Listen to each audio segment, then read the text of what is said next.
So this is how you top up your oil, jacking oil in your floor jack. So I've gone ahead and opened up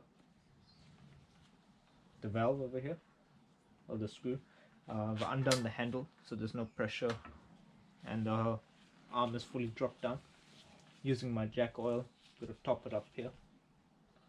I've just got a small piece of pipe here just to help me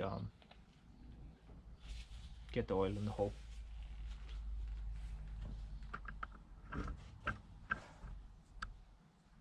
So just top it up till the top, till it comes up to the top.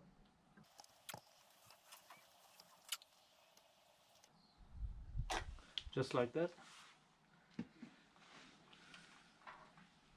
You can go ahead now and close up your screw. And with the valve open, just pump up and down on the handle about 5 to 10 times. And then open up your screw. And then do it again. And this time close the valve and pump the whole arm up.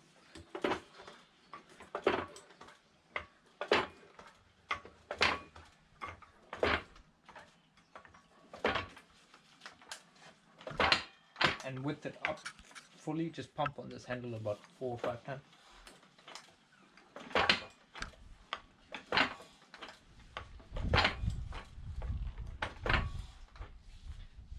And then drop it down.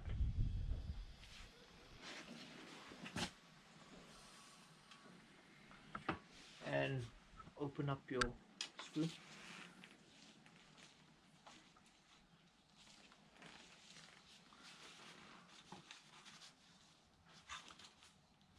As you can see, there's no air in the system, so that's it, you're done. Just give it a good wipe and put your plate back and you'll be good to go. So usually this procedure, it doesn't really hurt to check every 1 year, to go through this procedure and just check you have no air in the system. It's quite simple and easy, and it's a good way of maintaining your floor jack. Hope this helped someone. Please like and subscribe.